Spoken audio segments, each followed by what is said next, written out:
All right, so we're gonna try this again. I know we had some issues with the Lightroom application not having all of the controls for the sliders to do the enhancement. So we're gonna use an alternative application until we can sort that out with the IT department.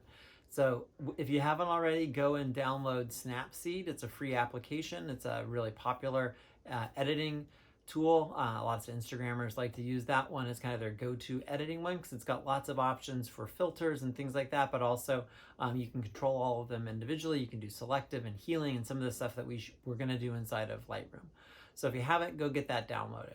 And what I'm going to do is try to recreate what I did with the Lightroom one as best I can, looking at the different features that the Snapseed has available. And what we're going to be doing is actually selecting 3 photos from our last couple of shoots, and I want you to go through the process of how to edit them.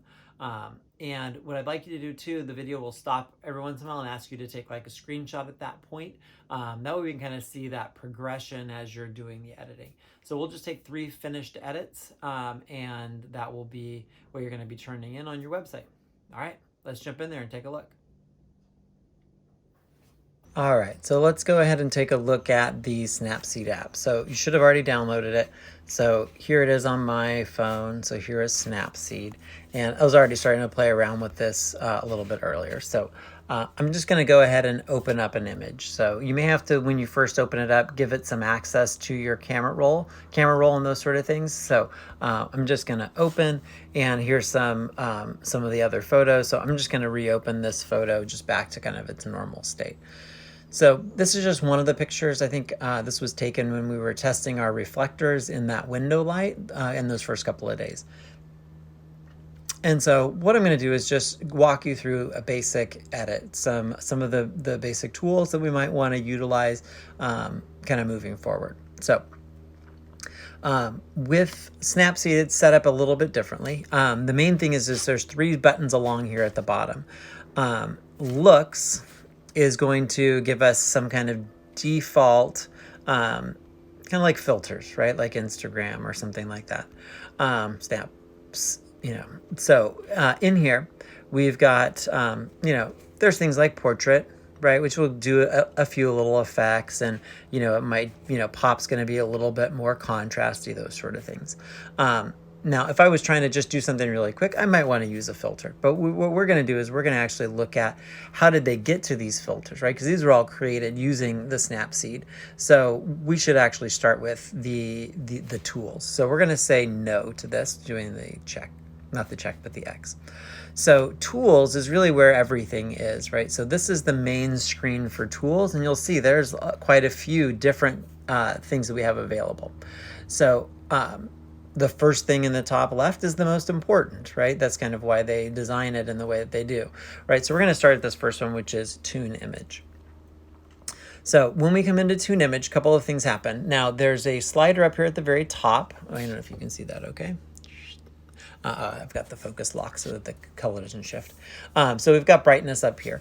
And down here at the bottom, we've got a couple of options. The first would be to close it. The first will be to apply any of these settings. This magic wand one is like an auto setting, but we're going to actually do some things on our own. So we're going to click on these little sliders. So within that first section, we've got several ways to adjust this photo. So there's things like brightness, right? And brightness is going to let me, if I drag this up, it's going to get brighter, and if I drag it down, it's going to get darker, right? So it's kind of like exposure. I think on Lightroom it would say exposure.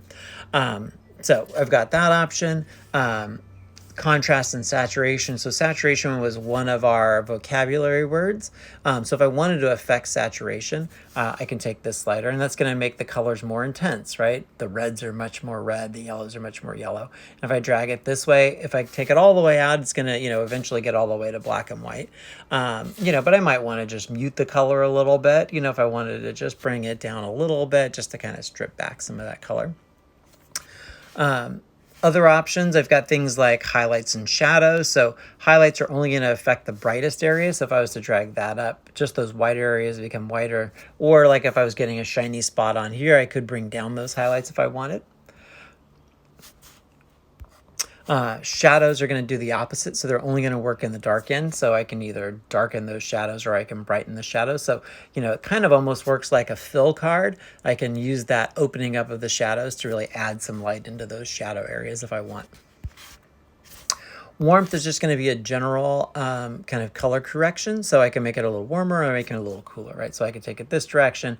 That's going to give it even more yellow and warmth, kind of a little orange, like a gold reflector. If I bring it down this way, it's going to feel more like a silver reflector, or maybe a little bit more in those blue tones, right? Now, there's going to be lots of ways to adjust color, so I don't need to worry about that too much for right now. Okay, so those are our settings inside of that first part of tuning.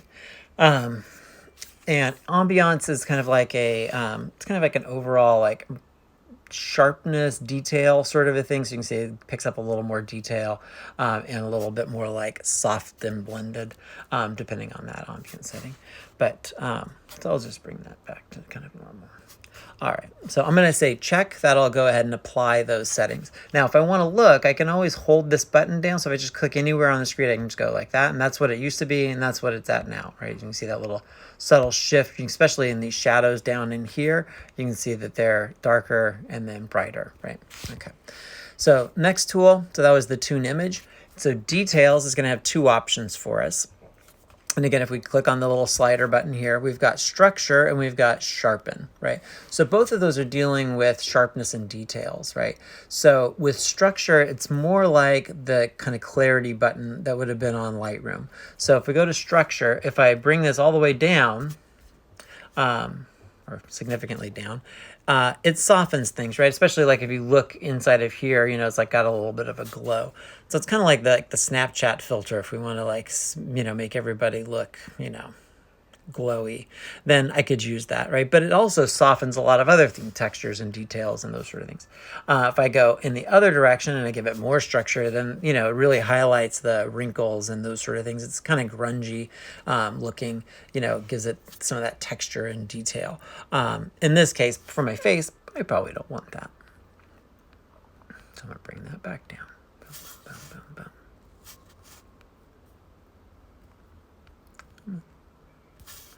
All right. Now, on the other side, sharpening, though, most digital images are a little bit soft, right? They seem like they're in focus, but then when we look at the sharpening, there really is a big difference. So right now, sharpening is set to 0, so I might want to drag that up. I want to bring it too far, you know, but if I do start to bring that up or down, you should be able to start to see, you know, especially if you look like at the beard or other things that have a lot of detail and texture, that sharpness definitely makes it feel, you know, blurrier, sharper, blurrier, sharper, right? So we've got that subtle shift in there. So usually we'll want to sharpen it some. All right, so that's our first two tools. Now, curves is a little more advanced, but I'll just go through it really quickly because that's really where a lot of the color shifts and the filters things really actually happen is inside of those curves. So if I click curves, what it is it's got a, I'm gonna, let me hide this part for a second. So what it is this down here is the shadows, and this up here is the highlights. So it's the lightest area and the darkest area. So if I was to take that, like if I bring this one and I drag it up, that's lightening the shadows. Or if I drag it to the right, that's darkening the shadows, right? And it's also showing me a little histogram down here at the bottom so I can kind of see that, that structure of what it's clipping, right? If I was to do the top end, again, this one's gonna make the highlights brighter, make the highlights darker. Now, what the curve is really great for is we're able to set points along the way here. So let's say I wanted to adjust kind of the midtones, right? I could grab this middle part and I could bring it up or down. I can also, maybe I don't want the highlights to be much hotter. So I could like put a couple of marks here. And as I start to adjust, when I bring this one down, it's not really going to affect that top end very much. It's just going to be affecting that low end. So I can get a lot of control over like where do I want to push and pull those values as I start to adjust and reshape this curve, and I can bump this up or drop that down. Now, that's only one part of the curve. So the other bigger part of the curve is this is doing overall RGB. So it's just like brightness, but in contrast. But if I go in here, I've also got colors, right? So where a lot of these like vintage filters and things come from is through this curve. So I might want to have like kind of maybe some red to it, right? Now it's starting to kind of look like a Nashville filter or something, right? I can also drag this down and, add a little green to the highlights or shift this, back and forth, right? And that's going to really kind of shift or change the way that that color looks. I could also like take a blue one. Oops. Get back in there with curve. I could take a blue one and I could start to, again, kind of, shift or clip those highlights and stuff and kind of shift those colors and, give me a different effect, right? And so now we can see, that's kind of where I was before, and we're kind of shifting that color and kind of doing like a split tone sort of a thing, right? So that's what the curves are for. So there's a lot that you can kind of play with inside of there. With white balance is more like what we did in class, right? So I've got temperature intent. So with temperature, it's going to be kind of the warm colors. So it's the yellows and the blues, right? Because those are opposite colors. So if I slide it this way, it's more warm and more yellow. If I bring it this way, it's much more blue. So kind of like that warm slider, but really locking in just to kind of those two colors. If I switch to tint, tint is the magenta and the green. So if I go in one direction, it's kind of more warm, kind of magenta is a mix of red and blue, and then green, right? So if I really wanted it red, I could bring up the magenta, but now it's getting a little bit of a blue hue. So I could come in and go, well, temperature, and then I could bump up that yellow, which will balance out some of that blue, which then gives me red. So if I want to get in there, I can, and really kind of, play with it. If I hit the AW, that's auto white balance, so it just reset the temperature to what it thinks is appropriate. I also have an option here with the eyedropper, and I can choose what should be neutral and choose that as my white balance setting as well. So there's kind of lots of ways we can work with the white balance. I just hit no so that it didn't do any of those effects. I'm going to kind of skip this row for now. So cropping and rotating, I think those are pretty self-explanatory, and we probably won't have a lot of perspective stuff we need to do right away. So what I'd like to look at is some more of these selective brushes. So if we go into the brush tool, the brush tool gives us 4 options. So one will be dodge and burn. Dodge and burn is going to lighten and darken certain areas. EV is exposure value, right? So just like we do with exposure compensation, I can make the brightness and the darkness up or down. And then I've got temperature and I've got saturation. So if I was doing something like, let's say, an exposure value, I can make it brighter or darker. So if I look at this, I might go, well, maybe I want the skin tone to be a little bit brighter. So I'm going to do a +1/3 of a stop for the exposure. And then all I do is I just paint where I want that brighter. So I'm just going to start over here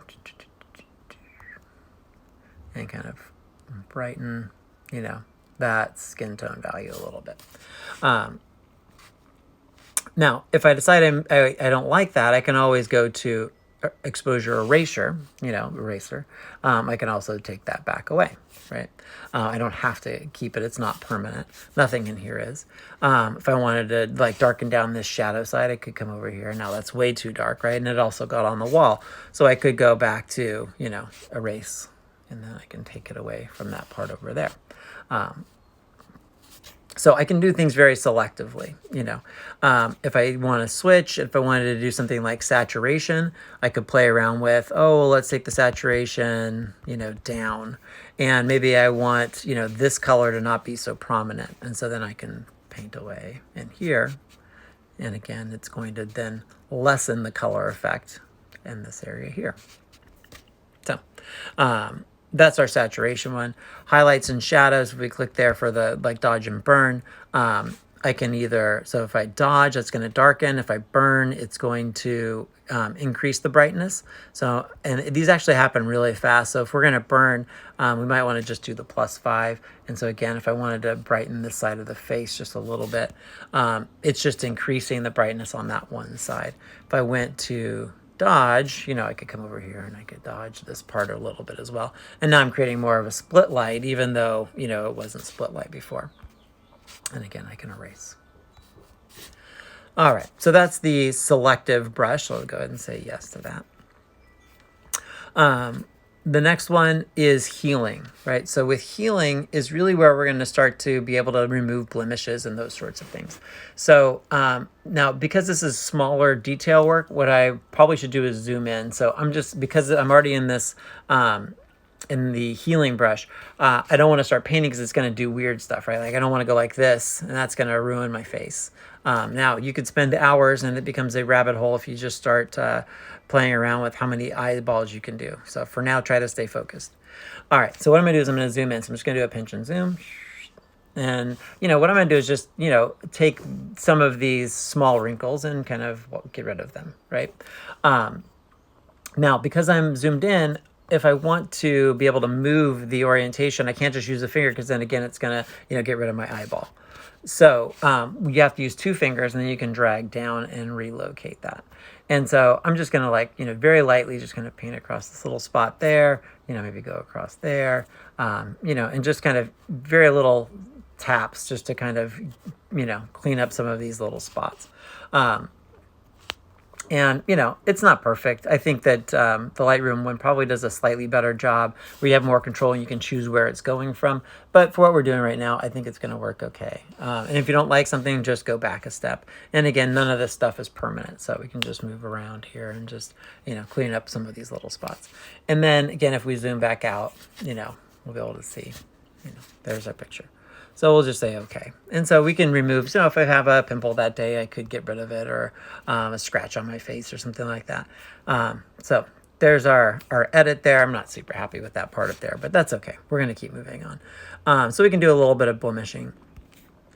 Let's take a look here. Let's see.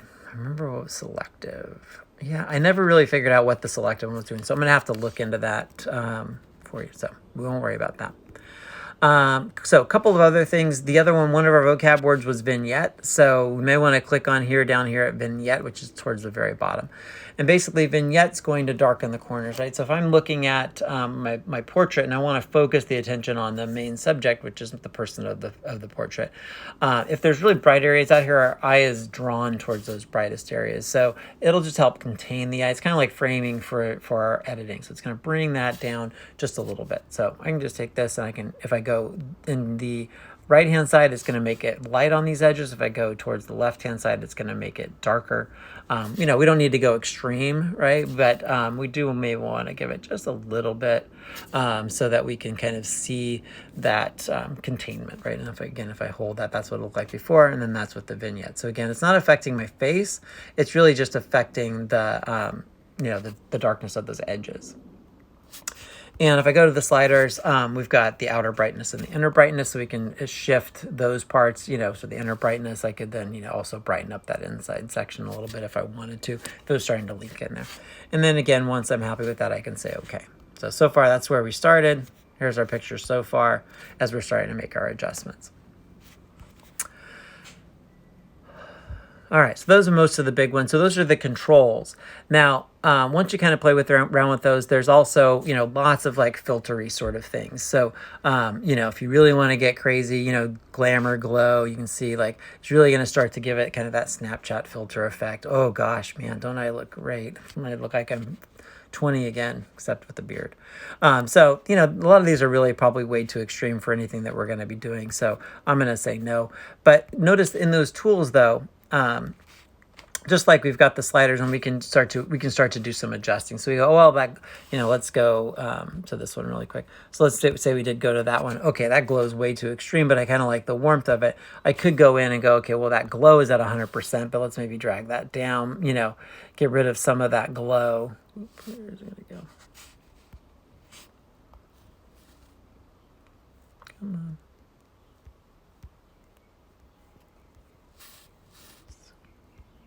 There it goes. Okay, sorry, it was giving me a hard time. All right, so there we go. So we can drag that down and we'd still get some of the other parts of that effect. But for now, I'm just going to say no. But there's other ones like drama, like, so if I really want to, like, these are going to be kind of extreme versions of some of that, like, texture, like we were looking at earlier. But so you're more than welcome to kind of explore some of these. There's lots of different, effects and things. So these have some like gradients and things like that on there. So, you know, there's a lot you can kind of explore. But to start with, really for what our assignment is going to be is try to keep it relatively clean. You know, do some of those basic retouching, play with those sliders, start to do some blemish removing, you know, work with detail and be a little selective in some of those looks. So I'll let you guys play around with there. Those are the big ones, I think. Portrait does have a few that are, you know, fairly, you know, minimal, but at least give you a little bit of a start on some of the effects that we might want. And once you're all done, there is some options for exporting, right? So you can just share it. You can do a save. You can save a copy, or you can export, right? So saving is a non-permanent, non-destructive way. You can always come back and fix those or modify them. Copying would give me like some, in case I wanted like a black and white version and like a color version of things, I could do that. And then export is going to create a new JPEG. So that's going to then flatten it and re-change it permanently. That might be something you want to do when you want to post it to Weebly. So if we did do an export, notice it's applying all of those settings for me, and then it exported to the camera roll. So I can then go there, and then Weebly is going to use the camera roll, so I can go in and start to upload that. All right, so hopefully that helps. I know it's kind of long, but there's a lot to kind of walk you through, and it's a little bit different than some of our Lightroom settings. All right, guys, have a good day.